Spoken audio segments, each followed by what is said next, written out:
got that.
Good day, and welcome back once again as we are live and direct with another episode of I Got Next, the Street Fighter Community Podcast discussion hosted by myself, Shadow Ace, aka Modern Ace, and Sir Retro, aka the Mayor of Macon, holding it down on the production as always. And this is season 4, episode 14.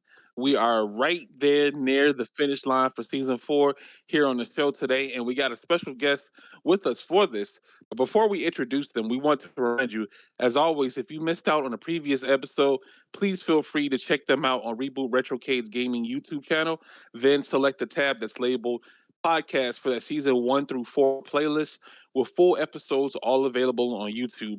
Over 50 hours worth of different interviews for your listening pleasure, whether you're cleaning up the house or cleaning somebody up in Street Fighter. Throw the podcast on real quick and enjoy the vibes. With that being said, my name is Shadow Ace, one half of the Street Fighter I Got Next team who collabs and moderates these discussions. I've been a competitive Street Fighter player for over 15 years now, starting all the way back to Vanilla Street Fighter 4 as my introduction into the FGC community. I play Ferte in 4, Ed in 5, and now Jamie in 6. Commentator, TO, player, podcaster, a man in many hats. And speaking of someone who wears just as many, is Sir Retro. Sir Retro, introduce yourself to the good people. Hey y'all. Well, first I was gonna say you should say recent Maximo champion of Street Fighter 4. But yeah, but yeah, shout out to you. But yeah, Okay. yeah, I just want to add a little accolade, But of course, we might talk about it later down the line. But yeah, I am Sir Retro. I am the other half of the I Got Next podcast series alongside Shadow Ace. Of course, been more of the man behind the scenes on occasion, but of course, mainly I'm the head TO of the Middle Georgia grassroots community Reboot Retrocade Gaming, and the esports side of Swag Out Nerds. Of course, involved in this community for umpteen amount of years. Of course, I am mainly a TO, commentator, sometimes competitor, trainer, coach, and I play mainly Street Fighter. I play Street Fighter 5, at least competition wise. I play Alex, Oro, and G, mainly G. And Street Fighter 6, I'm playing DJ. Well, let me back that up. I'm playing temporary and modern right now. So there's a story behind that, and we get to that point. But yes, Aside from that, I also wear many other hats, as Shadow had said. Of course, I do a lot for the community in our area, and of course, do stuff a little bit outside of the community as well. But definitely, of course, now enough about me because we're gonna have a special guest once again featured. So I'd like to have Shadow Ace to introduce us um, to that awesome special guest. All right, thank you so much for that, Sir Retro. Yes, we do have a special guest here with us today on podcast series called "I Got Next." For today's show, we have the proud hawk of North Carolina, North Carolina's own that Masher. Yo, Masher, how you doing today? I'm doing all right, man. I just want to say I've been like mean mugging the moment that you said you play Fuerte in four. That just disgusts me. And I, I hate that character so much. Hate him so Look, much. We have enough Fuerte in North Carolina as well. So I dealt with enough quesadilla bombs in my life that anytime I just hear that name, it just disgusts me. look, someone told me as a Ferte player, I'm always constantly holding down the kick button every time I'm. Oh, 100%. You are. And you know you're not lying. That they're not lying. Exactly. Right, I'm waking up, yo. I'll go to work. I'm holding down the kick button. I get off work. I'm holding down the kick button, regardless. Man. The life of the Ferte players, man. Look, don't worry. Hey, season 3, man, is around the corner. Who knows, man? You it could be a surprise there. Please don't. But No, definitely. he better not. He better not. No, We already no. got one abomination coming at the end of this season. Oh no, the party's just getting started, man. No, no, the The heel party is like just getting started. they knew exactly what they were doing at the end of that trail. The moment I heard healing, I was like, it was like the what was that movie? Saving Private Ryan when they the Normandy, Battle of Normandy. I just slow Oh motion down. god. That's all I heard. I was like, no, not this bitch again. No.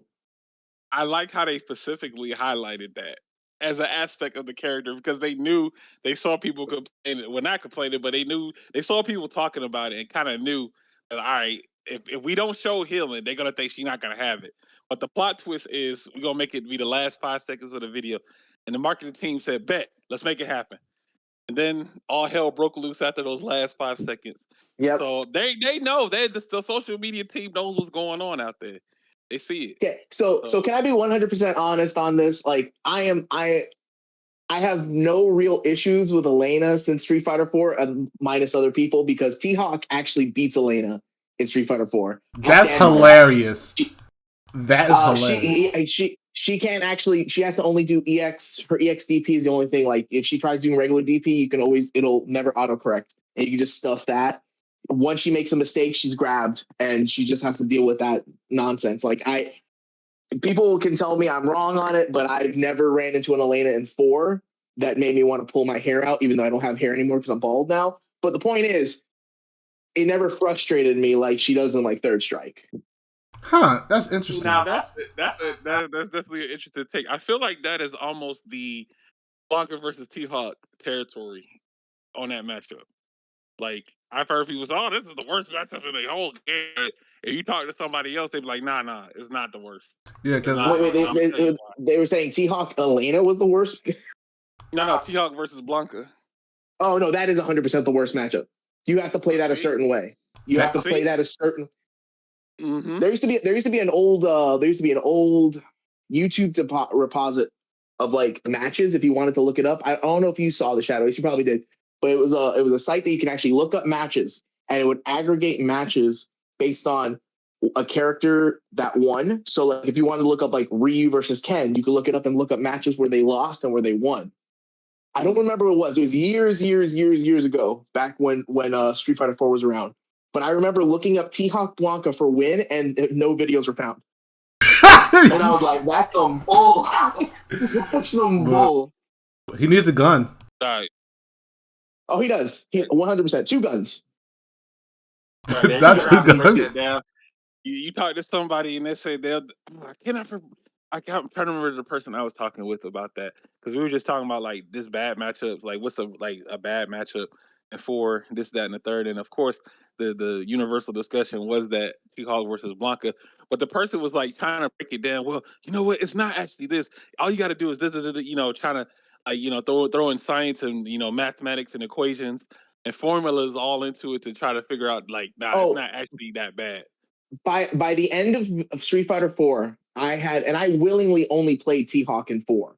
Whenever anyone picked Blanca, I purposely tried to find a way to make that match work. And T-Hawk can win the match if he does specific things at first. No Blanca, like, so the secret for everyone, because it's freaking 15 years later, Blanca cannot Blanca Ball wake up except EX if you do crouching medium punch. It'll actually stuff it.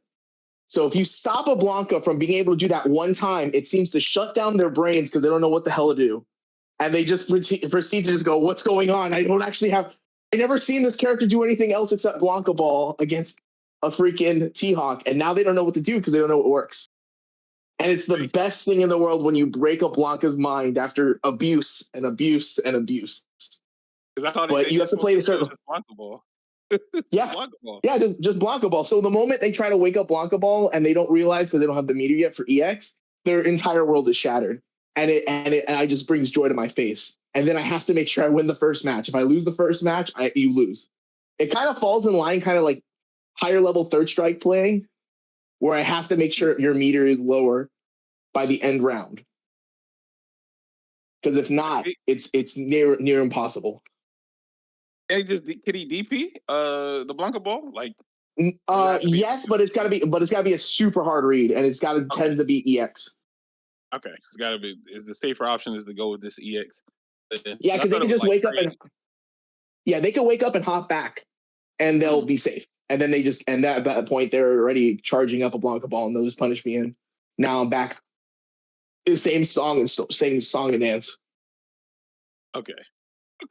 Yeah, that's definitely one of the more interesting thing about like characters in games is just breaking down those matchups to like a science, and people can explain it to you and let you know, well, you if you actually do this and this, it's actually not that bad.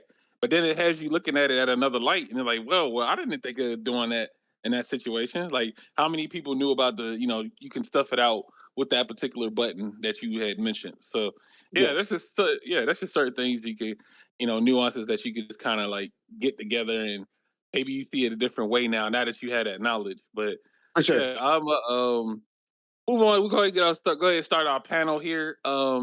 Right now, one of the first things is it's been an interesting couple of weeks, man. We a lot of information flood into the social media world, man, and inboxes and things of that nature of just things that are going on around, right?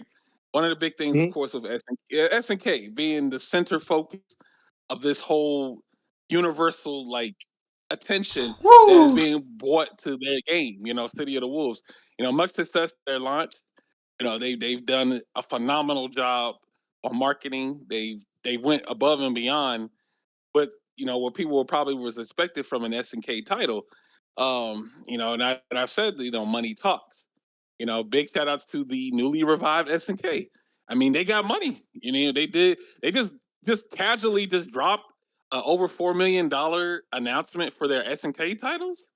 Like, that's the biggest. Yeah, but the devil's in the details on that money, though. That's the big thing. The devil, like, just because they have that money, knowing where that money's comes from, though, it puts a sour taste, at least in my mouth. Okay, so there's definitely for sure there's layers to it, right? And there's definitely some behind the scenes stuff that is going on with that, and I don't mind diving into it. But just for something like that to just casually just be like, hey, look, we're just drop $1 million here. We're gonna drop 50,000, 500,000 here, and we're gonna drop 2,500 here. Like what's going on? Like that's the biggest in history, and I know it's not even their final form. Well, of course, you see the memes like the Saudi Arabia and oil money and all this other stuff. But yeah, I'm sorry. well, it's not just oil money, though. I mean, the thing is, and this is, I've said this a bunch of times. I actually saw a couple days ago someone posted it being like, "Hey, if you guys want an actual solid game, which I'll give it to City of the Wolves, apparently greatly mechanically driven game." Pretty on par when it comes to like legacy fighters, when it comes to some sort of challenge where it's not falling into Street Fighter 6 territory where drive rush everything and you're fine. It's great and all. But the money for that game. And it kind of falls in the same thing with the sports washing that happens in Saudi Arabia. All you're seeing is that they're throwing money to try to hide where that actual money is, why they're using that much money to throw into. And like, for people who don't know, I mean, Saudi Arabia is probably one of the number one like humanitarian, like anti-humanitarian efforts when it comes to the world.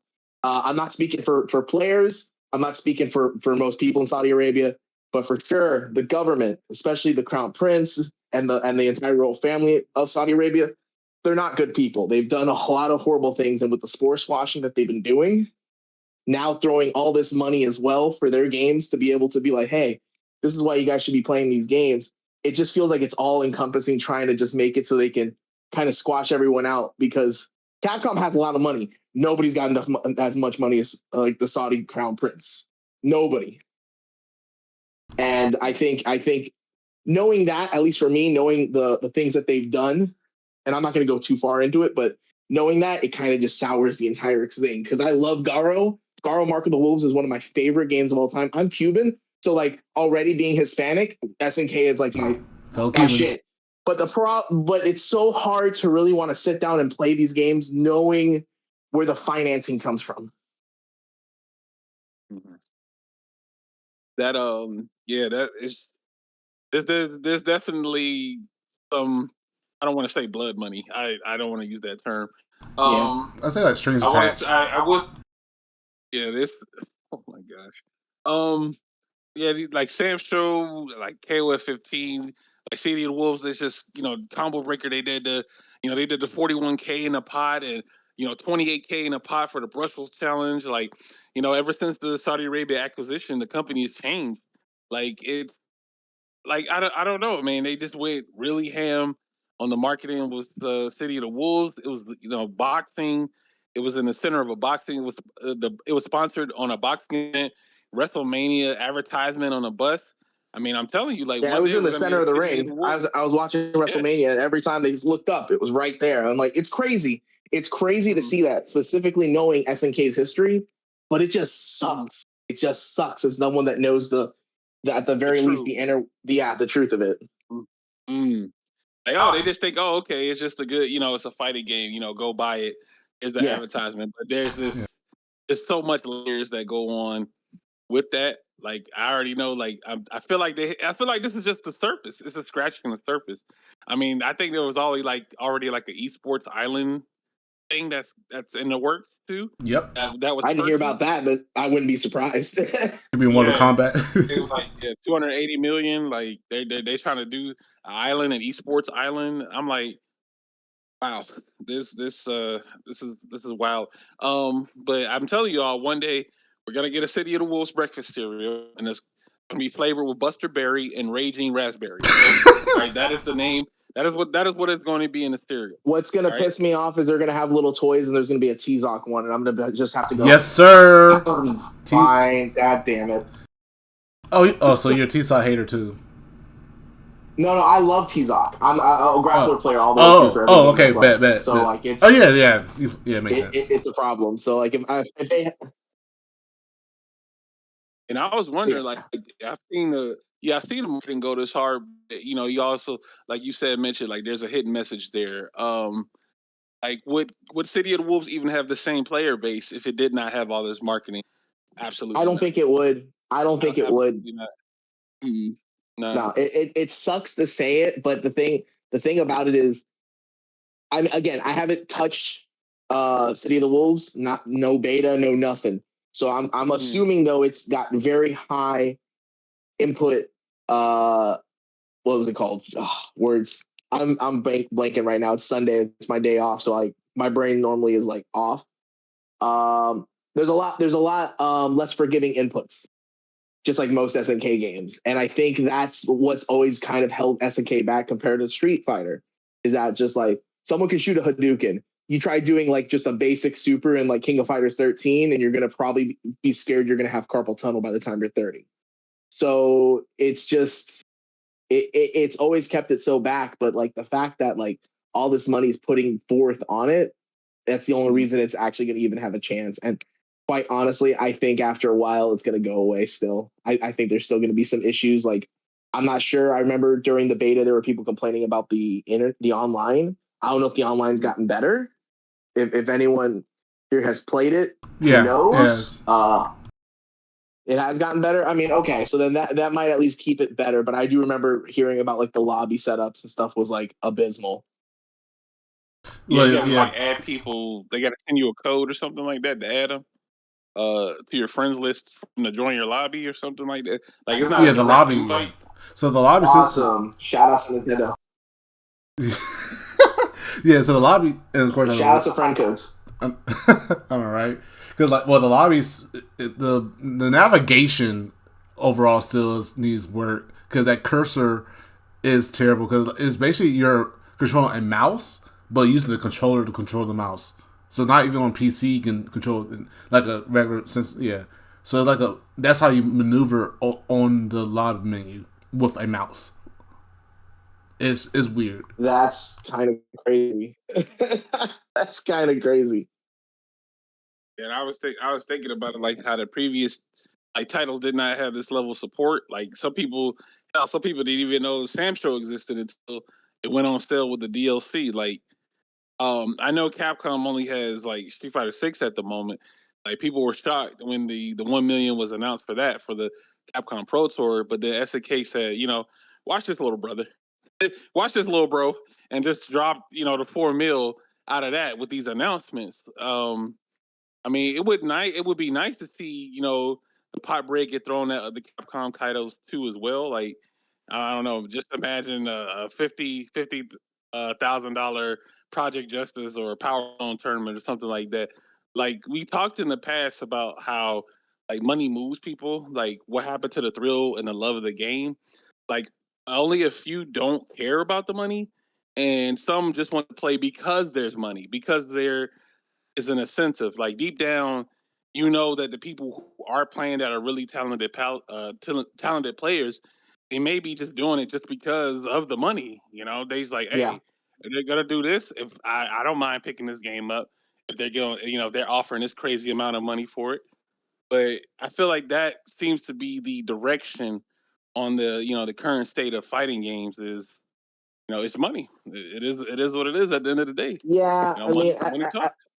at the end of the day, this was something that was spoken about, especially during Street Fighter 4. Like, what's going to happen with Street Fighter 5? With like, when is it going to be a point where you're like you just said, like, when is it an enjoyment and when is it a job? And the thing is that I don't think adding esports into fighting games and going away from the grassroots community, this was bound to happen. This is the same thing that happens in every other esports. You throw money in, people are willingly putting themselves through abuse, it seems like in some degrees, to play these games that they're not happy with. And I mean, I think we're never going to go back until, well, I don't think we'll ever go back to like the way it was before, No. where people just enjoy the game just to enjoy it. And it it's not bad. It was the eventual thing that was going to happen when you start adding competition into this and adding money into these tournaments. It's just, I think we're never going to get back to that grassroots, and it sucks. And I'm a little bummed about that. But such is life. Nothing stays pure forever. Yeah, it's weird Yes, because that is true.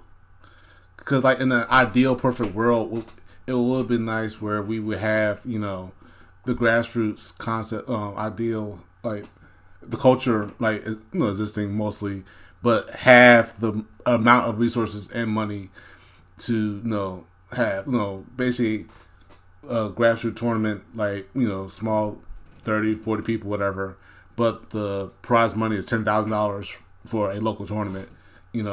Ideally, Yeah. it sounds something we would like to have like a paradise in the field, but it feels like with the errors in the years since like MLG days, in the early 2000s, that since then there has been this schism, this rift where it comes to the esports, and corporations and companies started investing into the community to where like, hey, change your behavior. Yeah, we're gonna have $10,000 and now $2 million for this prize money, but you gotta do this for us. It's like a Yeah. sign the blood contract. So I Yeah. definitely And that's the thing. No, I was just going into, and that's the thing. Like when we were wishing for the big pots of like Dota back in the day, we didn't realize that that was a giant monkey's paw. That you could get this, but again, that whole thing. Once you realize it's not just $10,000 out of this tournament. That's one person's $2,000, one person's $2,000, one company's rest of it, and you have to follow these rules. We didn't realize what the ultimate like.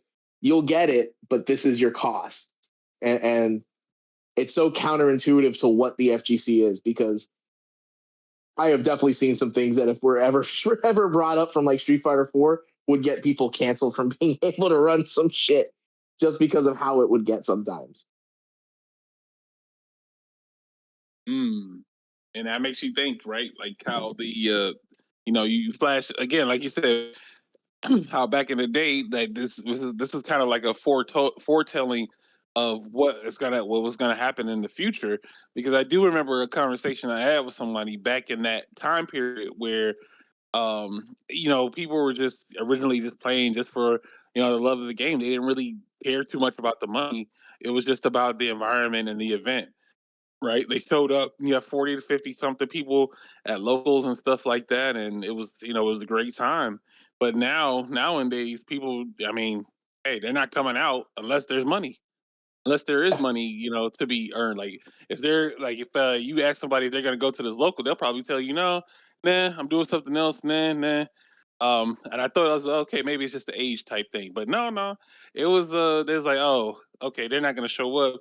But if we did this $200 pop on this though, you know what I'm saying? All right, Yeah. yeah, I'm on the It, way. it's all ROI now at this point. Like you even not just in tournaments. Like for some people, they're streaming now, and instead of them going to a tournament and possibly winning, they could just play the game, get subs, get actual money out of it, without having to put the risk of going to a tournament. So you also get that as well. Like it's not just the tournament aspect of it as well. It's there's so many avenues for better return on investment on everything Mhm. that I think it's just killing the entirety of what a grassroots tournament is. Like locals are so hard. Like I'm very blessed where I am in North Carolina. We have a very healthy scene, just like you, Shadow Ace, having a healthy scene down in Georgia. I know you guys are teching crazies down there. I don't know how that's been since Second Eight, but I know you guys are teching, and like it's just crazy to see how in a lot of other smaller spots they're just losing the ability to be able to run these events, or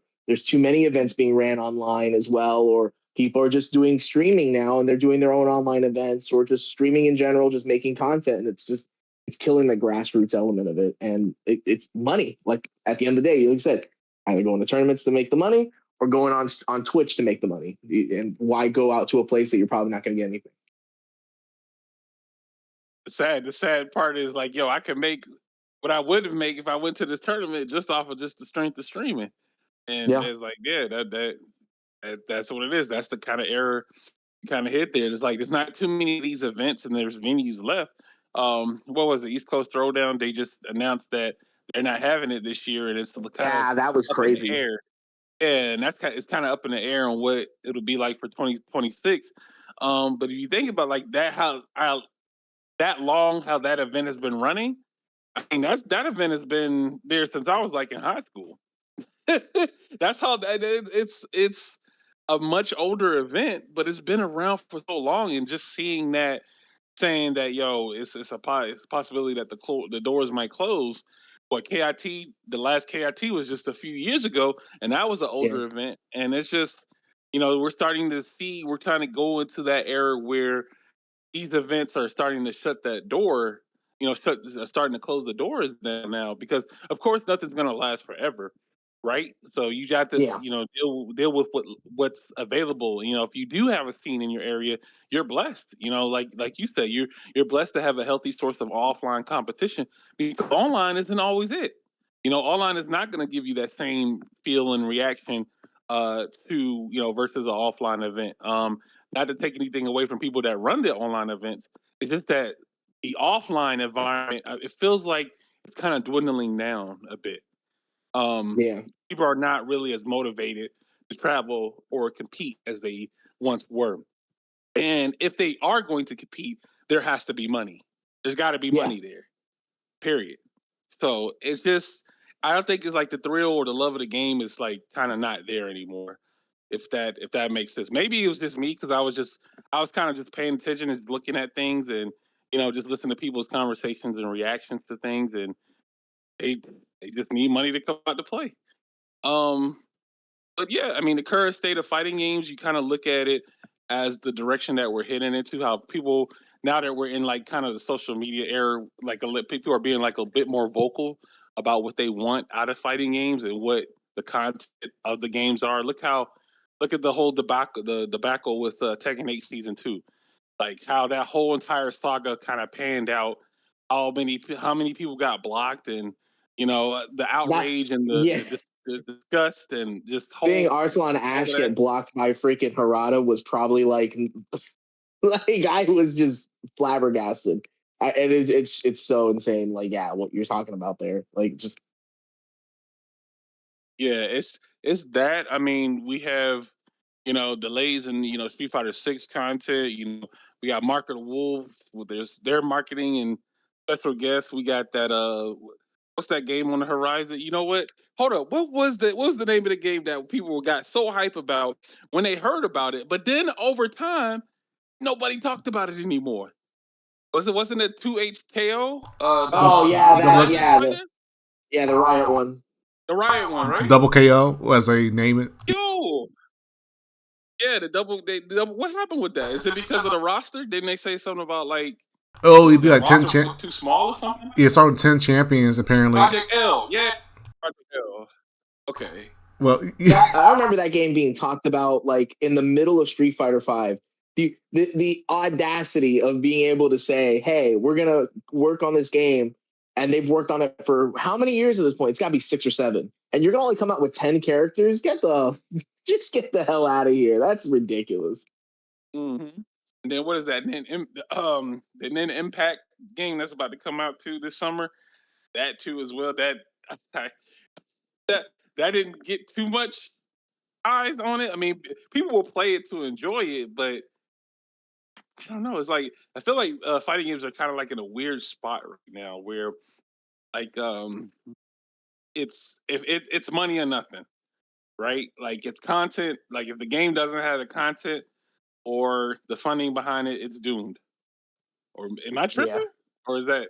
No, you're right. You're right. I mean, it's modern gaming. We're Mm, seeing the effects of modern gaming on the fighting game community, and it's just a shame because again, there will be some solid games out there that just don't get the support they need, and then people just move on to something else. Another prize pool gets on for another game, and then that entire season is just dead. And it's really disappointing that that's what it is. But I mean, again, money talks, like you said, and it's just it just encompasses it completely, and it's a real shame. But I mean, that's why Street Fighter 6, honestly, I think is still alive. To be quite honest, is just the money.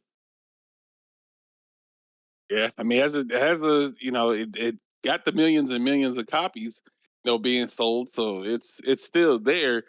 Um, and the fact that it's still staying afloat, even though a lot of people are vocal about the content and stuff, is just a testament to that. Like with the marketing and things that they're doing, they want costumes, people want characters. They don't want to wait a full whole year for like only four characters. They want content now.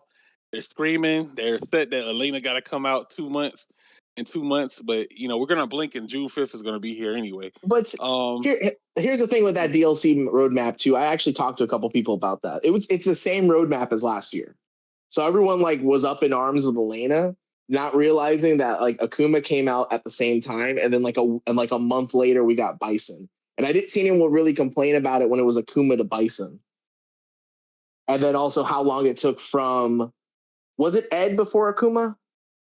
yeah, Ed was the longest wait period between because Yeah. it was Aki before him, and then it took like 6 7 months until Ed came out.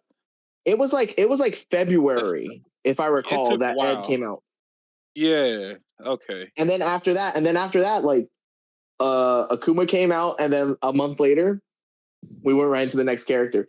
Some people still think it was like 2 or 3 months between Akuma and Bison, not realizing it was literally a month.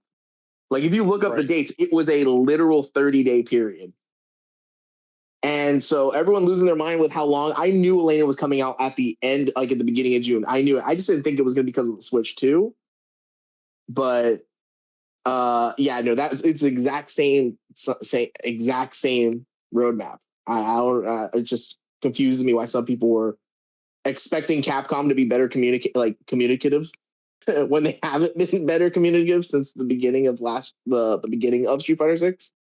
So it just shows that they have the ability to do it. I felt like Elena was already good to go, but the marketing decision was to push it with the Switch version. So I guess that everybody could be on the same page when the patch dropped. Yeah. I think it's that, and I think they were still really deeply thinking about how they were going to implement healing, because there's no way that you can add that character without having healing, without pissing off people. But then you're going to also piss people off for having healing in it. So it's just they had to find a way to do a middle ground, and it's going to be what, CA2. Like you get to switch it up between it and be like more damage or healing, and I don't think we'll ever see anyone go for damage. So it's just the healing super. Yeah, it's probably how they like maybe they're trying to like tweak it to where it's not too powerful, but the fact that she has it is still really strong. And then they, I think it's her level 3. So yeah, I think it's her level 3 where you could go between the damage or the healing for it. It's level But 2. if she has the healing, it depends. Because if it's a level 2. Yeah, because the level 2 she does the combo, and then whether she can finish it up or she can cancel it to the healing. Because level 3 is that unique, more cinematic thing, and it doesn't change up. So in which we have not seen her critical art. Granted, so hey. Yo, if her critical art also lets her heal, I'm gonna fight somebody. I'm gonna and be like, listen here, this is some bullshit. Look. So real honestly, what do you think is gonna be more frustrating, if it heals her health or her drive gauge? They said it was going to be her health. Yeah, they said it's health. I believe I've heard it's some people be like, "What if they did drive gauge?" And I'd be like, "Nah, no, no." So think about, like, it depends on how good her level 1 is. Because if her level 1 has some invincibility in it, and she can get 2 bars for the healing, she's going to be ridiculous. No, she's going to be ridiculous. You're going to give her healing, plus she still has the 1 bar for the invincible level 1. Nah, they better not make that invincible, man. Like and the fact that character is going to be legal for CEO makes me sick, bro. That would be too strong. She got EXDP on top of that. Well, not only that, she has an answer for everything. Because like she's actually a good defensive character with long pokes, which is annoying. So the thing is, and like good luck driver. Drive rushing could be a problem. Drive rush against her and see what happens. If she hits you, yeah. And then we had to wake up for a mix up. Bet. I don't know. Drive rush cheats, so sometimes it'll still hit. Not to mention she can get it twice in one round. By the way, you thought Rashid's level 2 was like terrorizing. Well, you get 2 of those, 2 level 2s in one round. There's gonna be a fight that occurs. It's gonna happen. Yeah. There's gonna be a fight. Just beat. And then you get kind of hit damage, bro. I could already imagine the chaos. But yeah, I could understand them taking that time to release it with the Switch version. That kind of makes sense. But it's oddly enough they're calling it Year 1 and Year 2 edition on the Switch. It implies that kind of like implies it that it's not season 3, a season 3 patch. Maybe that's coming down later down the line. It'll probably come later down the line. That was the same roadmap with, like I said, with Akuma to Bison. We got Akuma, and then the month later they started the next season. So when we got Bison, it was the season 2 patch. So we'll probably see in like July, like July 5th, July 6th, we'll probably see a season 3 patch. Yeah, but yeah, I'm gonna move on to that next topic here, because we were talking about the marketing, right, between games that are doing right now, and also I have been noticing a trend between fighters nowadays where they're starting to we're starting to see more special guests in fighting games, man. Like I mean, I'm thinking like, are these welcome or not? Like, but here's my thoughts on it. I don't mind guest characters to an extent. Like more than three, we might have a problem because that kind of I feel like that eliminates originality between development. Um, I remember Salvatore and Ronaldo in City of Wolves. They got frame one hate. And what happened when these characters were in the hands of the public? Oh man, this character's actually pretty cool. Oh man, I mean, they gave Salvatore shit just for existing, and they threw Ronaldo's personal accusations in his face. But they're out here winning tournaments to get a top three. But apparently, these are good design characters because they're winning. Now, Street Fighter Six, there was heat from Terry and Mai when the season two, roster got revealed. Ain't that right, Retro? Retro said, Retro said, man. Well, I think it was my, some people think, oh, that spot could have went to C Viper or something, and ended up Yes. being one of the best. Ended up being one of the best characters in the game. For mine. So Yeah, same I shit. mean, Yeah. Mm. it's different. And like, so the base characters, like, I'll be honest, I bet anybody to tell me they knew who the hell Salvatore was before he dropped in that damn game. Like, when I found out that was an actual person, I was like, no, that dude isn't even like top 10 DJs. Like, I didn't understand. He's not top 10. Like, bro, like, why? Like, you're gonna get a DJ in there, like, get somebody that actually like people know. Like, I could understand Ronaldo because he's like one of the greatest football players. See, I'm Hispanic because I said football instead of Messi's freaking better. soccer. But, At least but Messi won. But okay, I'm gonna get into it. That's all. yo, I just saw GJ Khaled. No, bro, let me tell you, if they said GJ Khaled,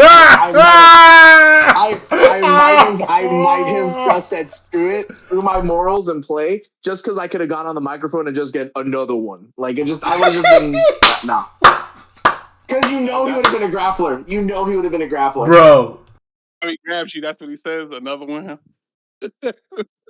I'm done. That would be his only line. Like every time he does something, he just says another one. The Steve Aoki should have been loyal. You're loyal. He's smart. He's smart. I mean, I would have bought that. I would have bought that shit. I would have been like, no, we can't buy this game. DJ Khaled is a base roster. Smart style. You smart. $70, right? $70. Here you go, sir. Here you go. That's perfect. Hey, man, that would have attracted you to the game, right? Putting these obscure characters to it in a way. Like I was thinking, like for Mai, like they were saying she was mid at first, but once time passed on, people figured out how to play her, and now she's a threat.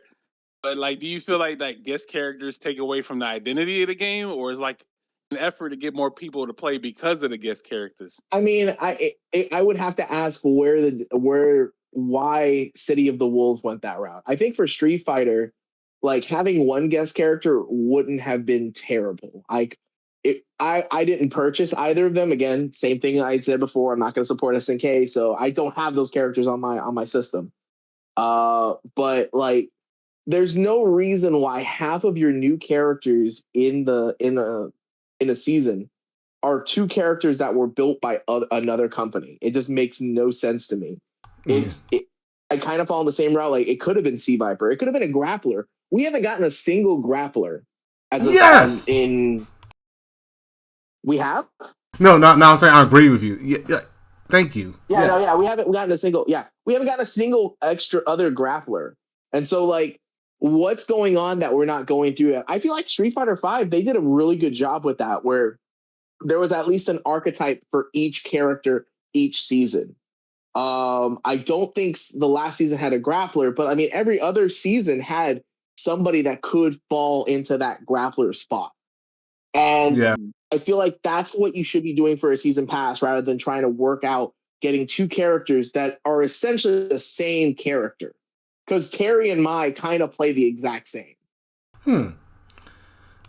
Like they're both pressure with their fireball, and then they like Mai's more air based with some of her like dashes and stuff like that. Even though all you see people do is tech grab it for days because people still follow the take the grab meme. But Terry does the same thing. Like they're both two characters that kind of fall in the same route of zoning, or rushdown, depending on how your play style is. And I feel like that just kind of hurts the identity of what you're trying to do each season, keeping it fresh. If it's just two of the same characters, and then a character that should be fucking dead if we care about the storyline. And Jesus, who was the other? Oh, it's Elena, and then bringing a character that's just going to give people PTSD. Like, what the hell? Yeah, I mean, I feel like it's an odd approach. Like in some instances where they're basically highlighting the characters from other games to get in there, but they can't. I mean, they're not making them bad. I mean, the characters that have been guests have all been good. Like they've been in the competitive meta for the game. It's just in City of the Wolves example, based on the character designs, you could have given the identity of those types of characters and applied them to like new original characters. Yeah, And people, yeah, like I think that would have been a good idea, but they decided to like, yo, let's put in real people. Let's advertise this. Let's make them like, hey, don't you want to play against don't you want to play as a soccer star in this game? Don't you want to play as this real life DJ in the game? And they're not done. They're not done. They said I think in one of the interviews they said they have plans to add in more guest characters in the future. So God knows nice. who it could be. You know, there's still an opportunity. There's a chance for DJ Khaled to get in. There's still I'm a done. chance for the I don't ghost know, of man. Michael I'm probably Jackson. not. We would have missed the boat on that one. I'm not paying for the game and DLC. We're not doing that. It has to be base roster. I know if I wanted to trash that game and get another one, don't have to spend any extra cash. They, geez, and then they said something about like they're doing what one. I guess they're trying to run up because they're saying they're doing one character every month or 2 months, Yeah, something like that. They plan to release the characters. Wow, yeah, I mean, hey, that's great for everyone who's playing City of the Wolves. I'm glad they're going to have like a constant stream to keep their game, fresh. mm-hmm. yeah. They But patched the I just game hope like 3 times already, like within like 2 weeks. hmm, I just hope that'll be the same route for season 3. I hope they're big plans because also when it said when I was looking at the information for Street Fighter 6 is that they plan on implementing system changes when the Lena patch comes out. So that kind of had my curiosity too. Because if you're saying system changes, I'm thinking you're going to do something in the drive rush. You're going to do something in the drive reversal. Maybe the delay wake up. Maybe add a delay wake up option. I don't know. Like what system changes could they possibly have in there? Like I'm just thinking about like how season 3 could potentially go. Because I know we're just a few weeks shy away before the world changes for Street Fighter 6. Like we get the brand new character, Lena, we get the upcoming social media complaints about healing, the brand new balance patch confirmed for everybody. Now, historically, we have had different versions of Street Fighter come out in years 2 and 3 from the initial launch of the vanilla version. And I'm sure Street Fighter 6 will follow the same trend with like Super Street Fighter 6 or Ultimate Street Fighter 6. But this ends up being like a newer edition, then the system mechanics will have to change. Like I could kind of like we were talking about earlier. I was like, I understand why they pushed Elena back, so she could launch with the Switch 2 edition, and then everybody would be on the same page with the version of the game. And this is why I think that's why they made her only playable at Evo Japan because they didn't. I guess they didn't want the information to leak out like for the other characters, so they're only making Elena playable at Evo Japan. But when I was like looking at her trailer, it felt like she was doing something like you couldn't normally do in combos. Like I feel like she did like 3 specials in one combo just from drive cancel, or maybe I was tripping. I don't know. But I was just looking at the trailer, just looking at something, and I was like, that kind of caught my attention. But what do you think? What direction do you think season 3 could head towards, Master? So what I want to see out of Street Fighter 6 is not so. I want to see some actual risk for something. So like Drive Rush, I've talked to this to a couple people, and one thing I really hope that they do is change how drive rush works, especially when you're doing multiple drive rushes. I think there needs to be a little bit more scaling. If you scale damage down so it's not worth it always to just drive rush, I think that could slow the game down, make it less chaotic, especially at the beginning parts of matches. Because I mean, I'm sure we all are aware of the meme of like round start DJ just drive rushing in immediately. And like, I feel like the only reason people do that is because, well, there's no real negative in doing that. Like the chances of you, you know, eating an input or still getting the hit is really, really, really high. So like, if they made it where you lose a lot more damage opportunity, I think that could actually change the game up. Other than that, I really don't have an issue with the mechanics of the game, other than them probably fixing the input reader just a little bit more. Okay. Yeah, that I definitely would like to, like you said, see the adjustments to Drive Rush. Like I feel like I don't. 'Cause I think one of the ideas I had it was that you could only activate it in combos, so kind of like a, FADC type thing from four, where you could do that, but you couldn't just raw FADC in neutral, right? So I was thinking maybe go along that route. Um, but for the most part, the fact that everything just turns into a guess after drive rush, because of the plus frames or and what have you. It kind of, I feel like they're paying attention to that, right? They're analyzing, they're reviewing the matches, and they kind of see like the same flow chart on how everybody is like trying to approach in matchups and stuff like that. Of course, there's layers to it, but for the most part, is I feel like there needs to be a bigger risk on just doing drive rush, right? I'm Yeah, not gonna say yeah, I know. yeah, make it 2 bars. I'm not gonna say make it 2 bars, but there has to be something that could balance it to still it being valuable, but not that you could just do it and just be like, all right, I can do this up to 6 times. I can do this up to 6 times, then I'm in burnout. and Um, and that's why I you think know, dropping the scaling, like making the scaling a lot higher on it, I think will make it be where like you get in for sure, but you're not getting that crazy amount of damage that you get on it. Sure, you could still have the frame advantage. You could be a little faster still, but like it doing the same amount of damage if you guessed right, jumping in or dashing in is kind of ridiculous. So if they tempered that down, I think that'd be great. In fact, no, there was another. I think I remember now. Space Boy on Twitter talked about.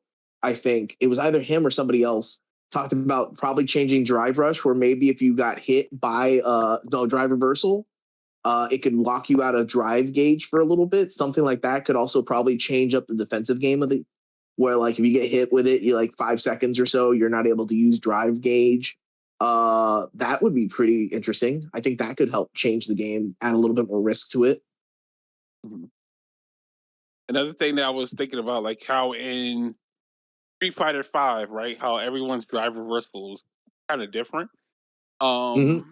Like some knocked down, some side switch, some backed up for like a black flip, and I feel like maybe that could be there for certain characters where that unique drive reversal mechanic too as well.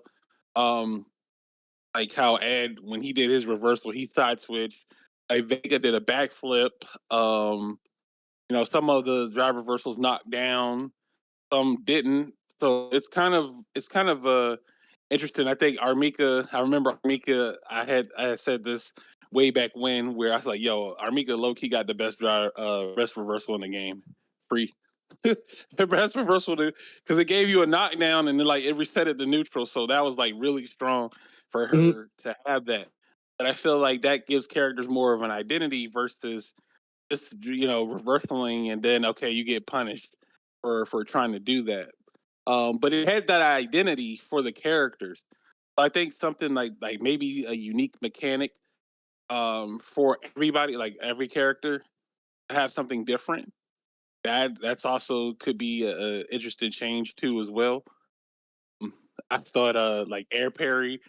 I don't know. I'm just trying to just think of ideas of what they could actually Yo, if they gave me the change. ability to drive parry in the air, it's over for everybody. They're never gonna get me with the DP again. That would be You, amazing. you just this neutral jump, just drive parry, just jump forward, drive parry. like it adds in that risk. But yeah, I mean we'll see. They said still changes, so I'll hold them to that. And everybody's supposedly supposed to be getting new changes too as well. So I mean we're gonna blink, and June 5th is already gonna be here. So Yeah. yeah, So that's so kind of. so what do we think about the leaked characters? Supposed leaked characters. What, your boy coming back as one of them? Oh god. Oh no. Yeah. If Alex comes back, I'm about to lose my mind. What was it? It was Alex, the guy, Alex, Ingrid. Ingrid, the guy. I forgot who the fourth one was. I think it was Alex, the guy, Ingrid. Oh god. What was the listing again? It was. Oh, It was. Skullomania. Skullomania? No, I don't think it was Skullomania. I thought. I gotta look it up now. But it was. Look, if Alex comes back, I'll be happy because that'll mean I'll have two mains in one game. See That'll be Viper. great. It was Viper. Okay, so Oh yeah, it was where Viper. It was the hell did Viper. okay. I was about to say, where the hell did I get Skullomania from? Okay, because I think I said it was one guess, but okay, all right. So we'll see. I hope they. We'll see though, because I feel like Survivor is definitely will be a good pick. Good pick for this game. She wouldn't be the same, but she could be better. Who knows? I mean, they could do a lot of creative things with the character designs. I mean, they could change her up entirely. I mean, they could give her the Ed treatment. You know, they changed that character drastically. They can make Uh, Alex good. see, see you a top tier grappler in six. Oh Man, man, let me tell you, I would be unstoppable. $1 million, here I come. there you go. See, you be able to get into that pot. Um, but yeah, I mean, we'll find out soon enough. You know, again, we're right around the corner. I'm pretty sure we're gonna get some photos and some leaked images and all of that good stuff within the due time. I just would like to see 6 characters instead of 4. I know that's a bit much to ask for, but when you said it earlier, you said that they, when you were saying like they did Kuma and then Bison 1 month apart from each other. So it's not like they Yeah, can't do it. It's just like they're on a schedule or like, you know, I'm trying to figure out what was the reason why those 2 characters got released back to back. Is it because of the schedule, or maybe like there was like we have to rush because we're doing, we got to make a certain deadline. They could have stretched it out. They could have made Bison come out like a few months later or something. But nah, they did that back to back. So that leads me to tell me that they have the ability to reach do those characters, but they're on a schedule based thing. But yeah. yeah, I would like to have seen an original character in the list, but I know that's not happening no time soon. So, but yeah, hopefully your boy Alex comes in and he does some damage, because we definitely do need a grappler archetype for sure in the game, because we haven't had one in God knows Two long. years. What, 2 Two years? years Yeah, now. 2 years. Yeah, Capcom, please give us a grappler. Hakan, even maybe. I don't know. No, God, no, no. He could stay in four with Fuerte. Both of them could stay there forever, Hey, no, put Hakan in there. Hakan with the oil, man. It's sick. No man. type now, man. Like he's back. Throw oil on everybody. But yeah, I'm excited to see that, man. I really hope that they do implement a lot of the good changes in for 3. I already know with the Switch edition coming out, it's going to bring in new players to the scene Oh yeah, as I'm so well. excited for like 75% more Wi-Fi players. That's gonna be the greatest. Oh man, 75%. They can wait a minute. The Switch 2 got an Ethernet adapter on it, don't it? You think? Look. PlayStation 5s, PCs, Xboxes, they have Ethernet cables. You see how many Ethernet players we don't have? That's a good It's point. just as good as wired. No, it isn't. That's a good point. We're getting a whole new generation when the Switch version comes out. Dude, we're gonna have 5-year-olds getting their Switch 2. They're gonna get Street Fighter 6, and they're just gonna get completely blasted. That's the only good thing about it. But they'll be on Wi-Fi, so That's the only difference. They just be doing healing on Wi-Fi. Healing on Wi-Fi dude, sounds dude, absolutely crazy. By the way. They're gonna be on Wi-Fi on tablet mode, and that makes me want to vomit. Oh man, That's the nature of the beast, man. But There's gonna be some crazy mouse functions with Switch 2 where you like do a DP by just like shaking the mouse functionality of it. God, that'd be horrible. Yeah, I think that's like offline mode only though. But I do know that we will be seeing people playing on wireless for sure. With the Switch 2 version.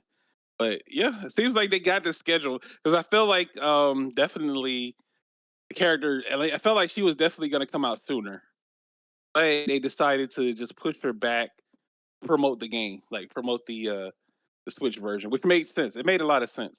People didn't understand it at first. I was like, yeah, this kind of a reason why he's getting that delay in her release. And yeah, when you think about it, yeah, that makes sense. But gonna move on to our next topic here. Here we're gonna talk about because I believe we did kind of mention it a bit earlier. We were talking about the content drought on fighting games in a way. I think there was like some complaints like Tekken 8 had a lack of game modes. Street Fighter 6 didn't have any costumes. The wait time for the characters. The first year, no, actually, the first 3 months of a new fighting game drops, you generally have a lot of people that play or someone tries out the game and see if they like it or not. Now, when we flash forward 2 to 3 years since the game came out, are those same people still playing the same game or have they moved on to something else? Like, what keeps them playing or what keeps them attracted to the game? The combos and the mechanics, are they sexy? Like, we have to, we got to figure it out. Are the characters and the designs are sick or is it the post game content? So the people have been screaming at Capcom to drop these damn outfits for months for the characters. Hell, only some of the characters only got one outfit. There's a lot of attention going towards the Avatar stuff because, I mean, I guess that's where the money is, right? Like the Avatar stuff sells, but I know a new hat costs like $10 or something, and you better believe someone in the Battle Hub is sporting it. But new shoes with a Mega Man logo on it for $5? Oh yeah, give me that. Yeah, give me that. Give me that for my avatar. Let them be as fresh as possible. But what do you like? How do you feel about like content? Because always, if whenever a new game comes out, it has to find a way to like keep the attraction of the people who purchase and play it. And So, so to answer your question, I'm of the mindset like I've been playing fighting games for pretty much as long as everyone else has. My first fighting game was Mortal Kombat 2 on the Sega Genesis. I will always go back to play Street Fighter 2. I will always go back to play Street Fighter 3. I don't give a damn about content. It's for me, it's always been the magic of these games are always going to have new content because you're always going to run no match is ever the same. And I think that's the magic of fighting games in general, where like it's infinite content because it's always flowing in a different way to change things. Like people find new tech, people find different things like that. If people really care about like the change of like changing a costume, that I get it. You want some player like something fresh to keep your identity in the character. But for me, it's never really been that important. Yeah, it's cool to like in for Alex in Street Fighter V, I had the demon costume that I would put on for Halloween. I had the Santa Claus stripper costume whenever Christmas was rolling around. But like it wasn't necessarily like the biggest thing. So I really can't I really don't understand the whole thing about, well, we want new costumes for these characters. I've never really understood that. As for the content for like the avatars, I honestly think the avatar costumes, it's for the normies who just want to have like enjoy. Like that's the big thing about that, is that they're really trying to push to get normal like people who aren't in the competitive scene to like come in there and like try to be able to like hang out with your friends, like give you like the magic of the old school days of going to an arcade with the battle hub and stuff like that. So I it's interesting because I think for most people they don't really care about the costumes. It's just a vocal minority. hmm. Okay. And I do know that the 4 character season pass thing seemed like a bad idea at first, but I mean now that we are like 7 DLC characters in and about to get 8 with the new season around the corner, the pitchforks and the torches kind of got put down a little bit because there's more variety in character choices right now. So there's more choices, so people don't mind the wait. Just imagine if they did the base roster for the entire year. Do you think Street Fighter 6 would have the same amount of players? And I mean, like, how many people are waiting for XX character to be released? Man, y'all lucky to see Viper in this game. Yeah, I Oh, mean, the Gil, people who Remy, Alex Urian. Mm-hmm. I mean, people who are doing that already and saying that they're waiting for a character, they weren't going to play the game regardless, one way or the other. I think those are Ooh, people that would have say that fallen one up more anyway. time. I Say don't that think one those more people time. were gonna. I don't think people were gonna play the game in the first place, and they're just using an excuse to not play it. Because the thing is that every Street Fighter is all about a new generation of characters. Yes, we have like the same 8 World Warriors in most of these games, but if you're not opening up to change, it's because you're scared of the change. And if you try to find a reason to like hold on to the past, like here's the thing: if Lily wasn't in the game, I probably would be playing Marissa. And Marissa, a lot of people were surprised I didn't pick Marissa, and the reason why was because I wanted to play Lily because it was kind of falling back into T-Hawk standards, but it had the interesting thing for the win stocks, and it really wasn't the fact that she was playing like T-Hawk. It was a different mechanic for me to learn with, and it was a kind of a Mm. challenge in that sense to like actually like manage. So in 4 when I played T-Hawk, that was more so my entry into like actually learning how to play like Street Fighter. And so I was learning the general, trying to learn spacing, trying to learn footsies, trying to learn the general way that a competitive player plays.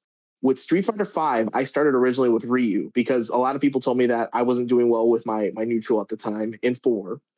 And I was like, okay, I'm going to challenge myself to play Ryu and see how I would do in that. And I did relatively well with Ryu for the first couple months, but then Alex came out, and I kept falling into this mood of wanting to play Alex, and I never played a charge character in my life. In my life. And I felt like I needed to like everything I wanted to learn with Ryu, I could learn with Alex while also learning then how to like charge partition, how to actually like manage a charge while still being able to do combos. And it's always to me, every single Street Fighter I've played has always come down to me wanting to learn a different style of play that falls into the line of what I enjoy, which is playing a grappler character. So even though Lily, kind of fell into place with being the T-Hawk of the game, what really got me was the interesting aspects possibly of Winstock, because that's now an extra thing for me to learn meter management in a way that I hadn't had to worry about before, because T-Hawk and Alex didn't have that. So I found a reason to want to play the game, and I enjoy the game for what it is. But like people who are like, oh, I want to wait for C Viper, or I want to wait for Hakan or El Fuerte, which will never fucking happen. I'm sorry, it'll never happen. If they put El Fuerte in that game, I'm gonna eat a shoe. And you can save that clip. I will eat a shoe if they put El Fuerte in Street Fighter ever again. Okay, let But me like, see. What's today's date? yes, you save that. May You 4th. save. Okay, May 4th, 2025, 7:11 p.m. Eastern Standard Time. Okay, all right, got it. Yeah, good. Because if that happens, I will go on stream and I will eat the shoe live. I will do it. But the thing is that like if you're doing that rather than actually looking at what the game is, you're looking for a reason to go back to what you know. And it's not unheard of for people to want to go back to what they know, but like mess with something new and you'll want to enjoy it. So if they were waiting for a character and that character doesn't show up, they were never really going to play it in the first place. They just weren't interested. They refuse to learn and adapt to Yeah. the new meta, or experiment with new characters, because it's like leaving their comfort zone because they're so used to playing that particular character for so long. Just the thought and idea of trying to find somebody new, they weren't going to make too much of an effort. So overall, you can expect them not to like really take the game too serious because they're kind of leaning on that excuse of a character that plays similar to that archetype that they're used to playing for so long, and they Yeah. couldn't find that character, so then that interest isn't really there I for think the the game. perfect example of a person, he's up here in North Carolina. His name is Zonk Muscle. He goes by Zonk Muscle, but normally Zonk. He used to go by Prototype as well, but he stopped after everyone thought he was the Alex player in Vegas. But he played Mika, but he loves Cody. Cody is like his main from 4, and he is excellent with that character. Uh, he chose to play Mika because she was able to like fill that void of what he wanted to learn. And this dude was a monster with Mika. Like there were only 2 Mikas in this that I never wanted to run into ever, and that was Chakotay's and Zonks, because they were just so methodical with what they did. The moment Cody came out, he finally had his reason to play the character, but he still had found something to keep his interest, to learn new things before that character came out. And after Cody came out, he switched to that character, and he wasn't doing well for a little while, getting used to having switched things up. But I think that kind of person is what when they're looking, waiting for that character to come out, he's the right kind of person waiting for that. Because, like, sure, I would love if T-Hawk showed up in the game as well, and they have just 2 characters that are running around flying Connor's firing people. And I would love Alex to be played. But if they come out, they come out. If they don't, I'm going to keep playing this new character that intrigues me. And I think that's the best way to apply it, because it was a completely different character than what Cody was. And now his Cody was a monster by the end of Street Fighter V. Mm. Yep, because he accepted what the change was to the character. Maybe it's like, to him, it's different the previous iteration of the character, like from 4. I guess if he played Cody in 4, I'm assuming. Yeah. Right. Okay. So then when the 5 version came out, there were differences to the character, but some of the things still remained intact. But he committed to learning that character because it was similar to what he was used to playing from 4. So there wasn't too much of a drastic change. But he just Yeah, found the character. but the fact that he, instead of just saying, I'm not going to play the game until Cody comes out, just falling back into it, he went and challenged himself to learn a new character. And then when Cody came out, it was like his reward. Now he could play the character he actually wanted to play. Okay. Yeah, I see what you're saying. Not just because, that character was there. I mean, the character did come out and he got to the character fine, but it wasn't just because of the character. Like, he would have still kept playing even if, Oh, yeah, even for if sure. And that was the wrong reason. That was another thing I was like trying to talk about earlier, where how people are just saying, "Oh man, I can't wait for X character to come out," and there's nothing else in there. No shade to Retro, but I understand people are anticipating the characters that they like to be in the game, and it's harder for them to try to keep pace with the game they're not really enjoying. So they're kind of like forcing themselves to really play something they're not enjoying because they don't have a character they can identify with. So yeah, that in that instance, that's when you go towards the territory of all right, if there's not a character in here that you can kind of identify with, and you're waiting for a character, you don't really enjoy the game. Do you agree with that, Retro? Yeah, I mean, to be honest, for me personally, I'm like, as much I want a character, I want another character like G, for example, to potentially return, because I enjoy that character, but I do but DJ actually is making it enjoyable for me.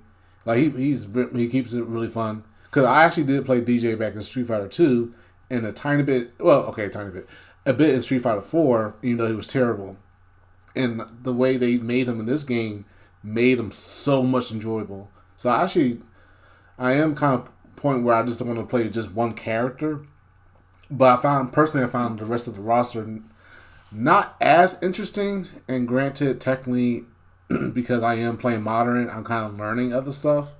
In the sense, it was a long story with that. But of course, I've been kind of campaigning for G, for example. Alex, actually, I played Alex in Street Fighter 5 as well. Then I mainly switch over to G, and then a little bit of Oral. And then as far as for me, like I said, I'm kind of in between. I'm not, well, I'll say per se bored with the game.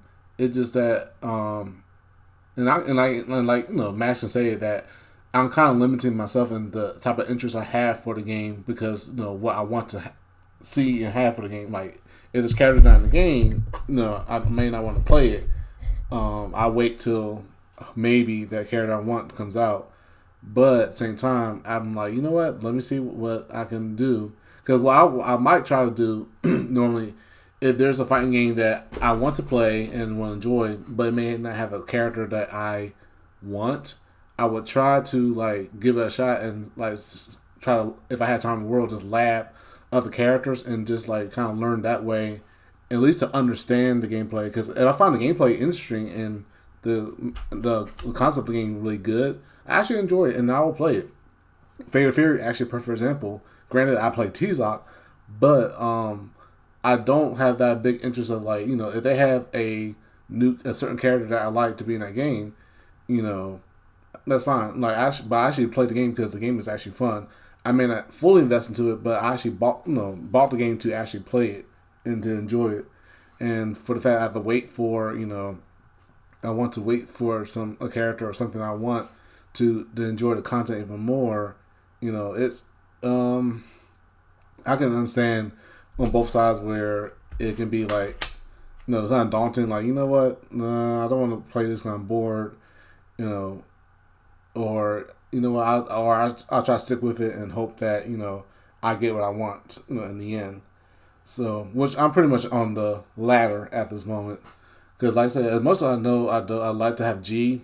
DJ really definitely helps me enjoy the game as much as possible. Because the game, I enjoy Street Fighter 6, and of course, um, but yeah, as far as how things are feeling right now, it's like with the extra, not much content and characters coming as, you know, frequent as we used to have it. It feels weird to. It does feel stale to me because I was like a microwave type of person, but I was used to having constant updates on things for the games I did play. Okay. All right. Fair enough. Yeah, I just was just curious, you know, how your your thoughts was. 'Cause I know you were saying that you were kind of like waiting for a character to G, but did find a comfort in playing DJ. So, yeah, I'm glad that that worked out for you. But um, outside of that, Matt, did you have any before we move on to the next topic? Did you have anything you wanted to try to like bring up and talk about before we close up for the show? Um, Honestly, no. I think we've pretty much gone through. Okay. Nothing coming to mind right now. All right. Cool. Cool. All right. So yeah, we'll dive into this topic here, and then we'll get ready to close it out for the day. But once again, thank you so much, Matt, for taking the time out to come out and hang with us. Hope you had a great time here. You Oh know, yeah, thank you for letting me in. Thank you for letting me in. I really appreciate it a lot. no, no problem, man. Yeah, the door is always welcome here. Not just for you, just for anyone else who wants to come in and, you know, hang out and talk with us. Feel free to do so. Just hit up me or Retro, and you know, we'll take care of you. But so I'm very curious because this past weekend we had our local major, Max Mode, here, and it was a very successful event.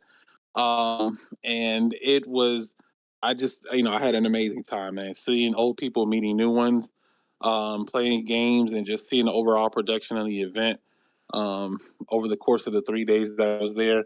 It was a good time. It was definitely a good time. I did want to talk about like budgeting and planning for events. Like, I know there may be a thing with like financial security for some. Like, I feel like, Mhm. of course, you should never go to a tournament broke. You Yeah, should never. never. No. Yeah, yeah. That's a thousand and one red signs there. You know, for those who are interested in traveling to events, for sure. You know, you should never ask someone to spot you. Like, would you go on a vacation you couldn't afford? No, you can't do that. Don't do it. Don't do it. It's Let's put it to you important to this way: if they can't afford deodorant, don't get a freaking hotel. Don't go to a tournament, please God. yo. That was a deep cut. Oh my god! Look. But what? Hold on. What if they have the money but they still don't shower? Then they, then you can't. Not everyone can be helped. But the possibility is they don't have the money in the first place. If they're not wearing deodorant and they know they're going to be in a place they're going to be musty as hell in, ain't got good financial skills in the first place. Damn. Sheesh. Well, that's also very important too as well. The fact that people have to point out nowadays that you like to shower at an event, like that, the fact that that actually has to be brought up in a meeting or an I event mean, is kind of that's crazy been to brought me. up since the beginning of time, man. There ain't never been a. I remember my first major was TFC back in God, was it 2013 or 2014? It was the first one here that happened in Raleigh. And I remember walking in day two, and I swear to God, you would have thought I was like in the middle of like summer in the freaking South. Like the deodorant doesn't exist. Like I just got backhanded by all the funk, and it ain't changed since. I was like, damn, everyone smells like Blanca up in this bitch. They had wasn't it the paint? The paint was coming off of the walls at one of what was Yeah, it? I think The, it the was. fumes. It was very bad. But yeah, please, guys, hygiene is very important. Um, please make sure you grab a shower before heading to the venue, man. I That's still all we don't can ask. understand. Look, I've said this to so many people for years. Old Spice is missing a perfect opportunity to not just sponsor a tournament.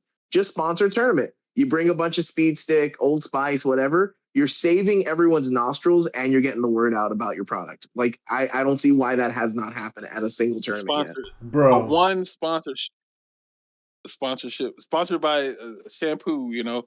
Shampoo or deodorant. Like this. Wow. I mean, they handed out like hand sanitizers, but that's not gonna do anything. That's Nah, nah, nah, nah. that's not gonna You do anything. just have Speed Stick and like remember, guys, Speed Stick. It's not expensive. Have a mascot there, handing them out for everybody. Damn, that's those $1 things they see in like Dollar General or something. Just hand those out, But yeah, man, it's important to consider your resources like when planning for events, because for the most part, like people tend to go into the red just trying to run and attend them. Man, we had an accountant on our show, an actual accountant back in like season 3, named Com Warrior, who like broke it down to an exact science as to why people are not managing their finances correctly, but still try to go to like these $800 tournaments and stuff. Um, I and it was interesting because it kind of looked at the psychological aspect of how players or people are when wanting to do something that deep down they that know that's going to hurt them, because when they go back and now they can't cover the expenses that they spent just to try to get to that event. And I think that's pretty important. Like when you should, if you're going into an event, you should be comfortable. You shouldn't have to worry have enough for rent or whatever to pay for your next finances when you come back to the event. I mean, that should never I be a think thing. Yeah, I think that's more indicative into what's really going on right now economically for a lot of people.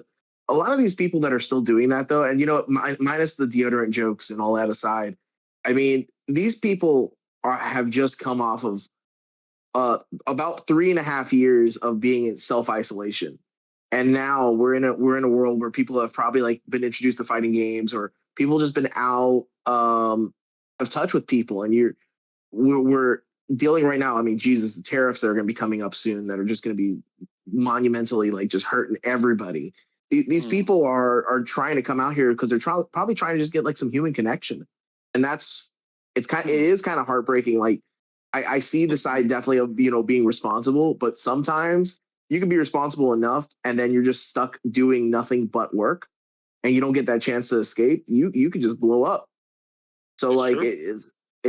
it's kind of a, again, jokes aside, Mm, I think that's much more of an indicative issue of what's going on societally when it comes to how the economics of like a dollar don't mean shit no more. If I see someone say, remember when you were a kid, you can go get a soda at a soda machine for 50 cents. You got a nice can, nice ice cold. You see 50 yep. cents right now, that shit does not exist. Nothing exists for a Nope. dollar. Nope. So Everything is like, going up. Everything is going up. That is definitely true. And then like it is a way to escape those problems. Well, not escape them, but kind of like put them to the side and just go try to have a good weekend to enjoy yourself. But it is doing more harm than good. It is. I mean, it's a mental refresh. But then when you get back, you're picking up that same bundle that you left like you tried to escape with. Now you're in a situation where there's even more, financial deficit on you because you decided to attend this event. And you think about it, was it really worth it? Like, Well, I mean, you gotta mm, think of it in the individual, because the mm, thing is like at the end of the day, it really comes down to you're damned if you do and you're damned if you don't. So do you want to refill your mental load or your financial load? And that's kind of what it comes down to in that mm, aspect. I think it's a case by case basis. I think if people sure. decide that they want to do that, if they're a grown adult and they do it, that's on them if they want to deal with the ramifications of it. But at the same time, you got to expect that if someone's doing that, it's probably because they really needed to get away. Right. I can see that from that angle, but yeah, it's something. Yeah, just something just to like keep in mind too as well. I know things can be a bit much depending on the person's situation, but I feel like it can create even more stress because now whichever they needed to cover the finances for a certain situation, now they don't have that because they used it to attend the event and they spent over their limit there. But at the same time, mental refresh, right? Because they could be at that near breaking point where, man, if they don't get this, or they enjoy playing video games, they enjoy having being around people and stuff like that, and they just want to do that in fellowship with other like-minded individuals with the same passion. It could be at that point where, dang man, if I get this fresh air, if I don't do this, I'm just I might snap. So like I said, I think it definitely is a case by case situation, but you just don't want to put that much stress on yourself, I would say. But again, just an opinion. I just wanted to see what you guys thought about that. Retro, what you think about it?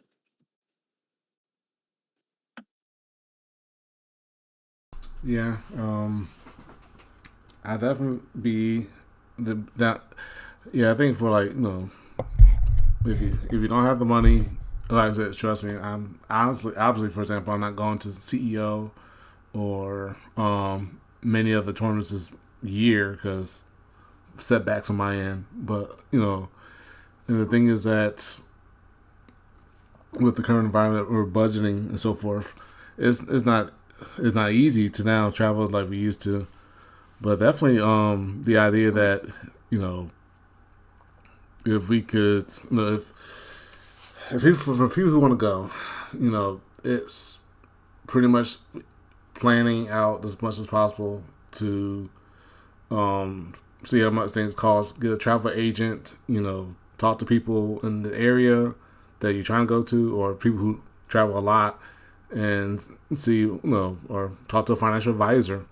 And like I said, we have an accountant too, and work with that. But if at times where it gets to a point where you see yourself that you can't make it out, then just have to take the L in that sense. But at least try to support or provide support whatever from far away and so forth. And that's pretty much I can say because y'all guys pretty much covered what I would like to say for the most part. Okay. All right. Well, then fair enough. Then. All right. Well, then, with that being said, looks like that'll conclude it here. Then for us here on our end at I got next. Once again, definitely want to thank Master for coming through and sharing his thoughts and opinions on the various topics we covered here today. And now, if you're just tuning in and you missed out on the beginning of the podcast, do not worry. This will be archived for your viewing pleasure, your listening pleasure here. Usually, Retro has it up by noon next business day, which is that Monday, if not that Tuesday there. For you guys to take a listen to and get to hear Master's thoughts on several topics that we covered today. But we do have some ads available here. Retro, what we got on our slideshow here? We have plenty. Of course, since our special guest is here and provided us some events as well for North Carolina, I'll let him go first. Have we up here? I believe the Tournament of Thrones '57 from Oak City Yes, Esports. So yeah, go ahead and explain it. yes. So Tournament of Thrones is ran by Oak City Esports. It's a group of guys out here that pretty much came about right after the quarantine, the pandemic. I'm good friends with two of the owners of it. They're brothers. They've been running stuff in RDU since then, and pretty much took the mantle up of the people that were running it before, which was RDU FGC or Tearless Heroes. Their tournament series has been regularly recurring for 57 months, which is great to see. They started out in a small little section, but they're now up in an arcade music rhythm based arcade called Zephyr Arcade. They're going to be doing Street Fighter 6. They're going to be doing City of the Wolves, a whole bunch of different stuff, and they always try to add in a couple extra things here and there. Last month they actually did a Virtua Fighter 5 tournament. So it's definitely a really great place to go if you're in like the Virginia area or in the South, you guys want to give it a go. It's out in Durham, North Carolina. I would really appreciate it. They're really great guys, like I said, and it's a really awesome venue. One of the best, honestly, to say the least.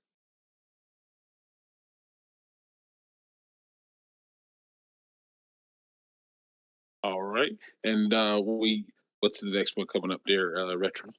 Hey, my bad. Yeah. So the next one we have also IFM, which is I know pretty much I think many people in Georgia know about for sure, but of course I'm not sure the rest of the audience here and especially in the chat know about Iron Fist Monthly. You want to tell us some more about that on Mash?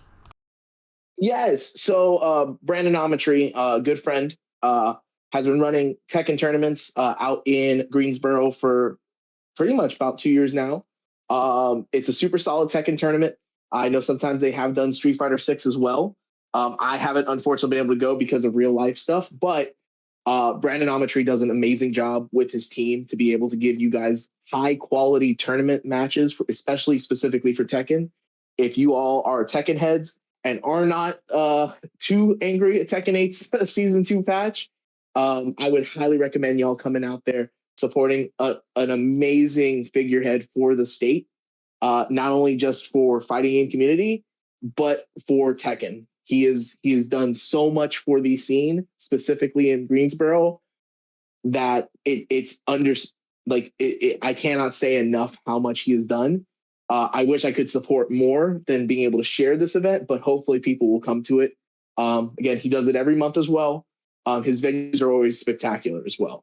So by all means, if y'all do want to come out, it is an amazing time from what I've heard from other people, but also knowing how quality Brandon Ometry always does for his events. You got to go for it if you're a Tekken player. All right, yeah, I played him on the cabs at Maxwell and Third Strike. He bopped me with his Elena, so yeah, I know he's definitely a passionate, strong player for sure out there representing in North Carolina. For sure. All right, Retro, what we got coming up next? All right. So not much Street Fighter stuff at the moment, but we are back running tournaments again after about a little month and a half or so. Been a minute. So of course we actually gonna have Fury on our Friday monthly alongside Melty Blood and Undernight and Birth for that Friday night tournaments. So definitely come down at Reboot in Macon, Georgia if you're free and available and want to play these type of games. But of course, we're doing a back-to-back once again, which is Saturday is going to be interesting because since the Capcom Fighter Collection 2 is coming out, I'm going to celebrate a little bit of it by doing a part 1 of the series featuring Power Stone and Capcom vs. SNK 2 alongside the old Metal Blood and Smash Bros. Melee for the Retro Rivals Tournament series. This has been a growing series since then, so we simultaneously do modern and retro fighting games. Both sides of the scenes have been growing over the course of the years, and of course people have been talking about Power Stone, and of course some of the OGs been reminiscing the good old days with CVS and K2. So this is an opportunity for them to come out, and if y'all guys are interested as well, more than welcome to come through. Excuse me, for sure. And yes, so Power Stone tournament. Yes. In 2025 is how it works. All right. bro. Insanity. I might have to come to that. We actually have a local guy who's very big into this game, like Galuda, crazy player. He actually kind of acting nervous if for people outside coming in to compete. I'm like, dude, like he took my money. I money matched him a few times, and he took my money. Like, no, we streamed it, and I found out I was using the worst character in the game, which is Rouge. And of course, Galuda's wait. like, You said he plays Galuda? yep, My man, let's yep, go. yeah, no, I'm yeah. not surprised you play Galoof. Yeah, I mean, yeah. no, yeah, he's top. I think he's like super top tier too. Like he's one of the best characters in the game, if not Yeah, the best Galuda's character. really good. Mm-hmm. Look, I And gotta play top tier somewhere, man. fair, but yeah, but I play Rouge, so the opposite end for me, but for sure. But I have we have a bunch of newcomers interested in the Power Stone. They saw it when we emulated it at one point, and they were curious about it. And I was like, yeah, you should try this game out. And like I said, for those who want to try it out, it's simple to learn, of course, hard to master, but it's really fun. Of course, CVS and K2, a lot of people know. I always talk about Sagat and Ratio. That's the two things that come out of those people mouths in our area here. So hopefully we have some of that homies come out for that as well. And of course, Melty Blood and Melly. But yeah, those are two events for this month so far. We'll have more planned along the way as time rolls on. But yeah, of course, next month it is this weekend. For example, we do have Evo Japan, but I'm not sure. But two of our players are going. But I know not sure that anyone else in our group are going to go. But wish out the best of luck to them. However, many of us are planning to go to CEO 15 next month. So if y'all guys are interested in going back to Orlando this time, y'all guys should definitely go there. The resort I saw looks really nice. There may be some rooms left. Super excited. Super excited. Going with the family. Hey, that's what I'm talking about. I unfortunately cannot make it because I have other obligations and other engagements. But some of my homies will be there for various games. But I wish y'all guys the best of luck for those who are going, especially those in the chat. So definitely, if you guys got your swim trunks, your sunscreen, and sunglasses in between, or swim trunks or swimsuit, whatever. So in between. I got my praying to God that I don't go in two shirt. I'm ready to go. There we go. That's what I'm talking about. So I said, best of luck to you, though, for sure. But definitely, ultimately, have fun. It's like going to be a blast from what was presented, as usual. So definitely go there if y'all guys can. So it may be some time left to register everything.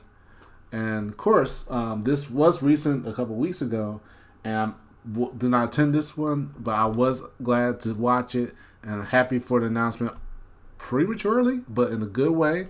I want Shadoways to that one confirm this for us. Yeah, they made the official announcement at the end of the stream from the City of the Wolves. City of the Wolves, their top 8 here. They announced that Maximo will be back in 2026. Assuming that still at the same Crown Plaza. Really wonderful venue. The parking is elite. The facilities are elite. It's very clean, very nice, very spacious event, and it's only going to keep growing from here. The amount of number of players and spectators, increased from the previous years. So I can only imagine what events they had planned for the 2026 iteration of that, and I'll be for sure attending that. Once the details and the registration and all that confirmation come up, then I will be sharing that on my social media. But if you guys want to just follow, just to stay updated on your own, you can do that at data underscore FGC there on the Twitters, there to stay up to date for their announcements. But yep, Maximo 2026 has been officially confirmed. The third year for Max Mode, and I cannot wait to be a part of that experience once again. And yeah, this is a great time, man. Seeing old and new friends, and just fellowshipping on some games, pressing some buttons.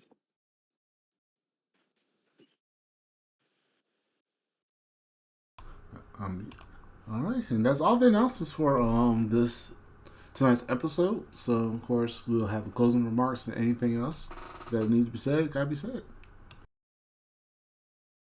All right. Well, then, once again, want to thank you guys so much for tuning in. Whether you're listening to the live broadcast or you're listening to the rebroadcast, we definitely do appreciate that support. Episode number 14. I do know it did say episode 13, but yeah, this is number 14, good sir, Retro. But Wait, yeah, we'll get that adjusted as needed. gotcha. But Oops. definitely do appreciate you guys. Um, we'll have more announcements in regards to like future episodes too, as well. So stay tuned for that. Definitely looking forward to speaking with our next special guest that we'll have in the future here for season 4. Man, we've been doing this since the start of the start of the pandemic. So about what 4 to 5 years almost now at this point. Yeah, Time about is just 4 years moving by at too this point fast. now. 4 years. Oh God, Lee.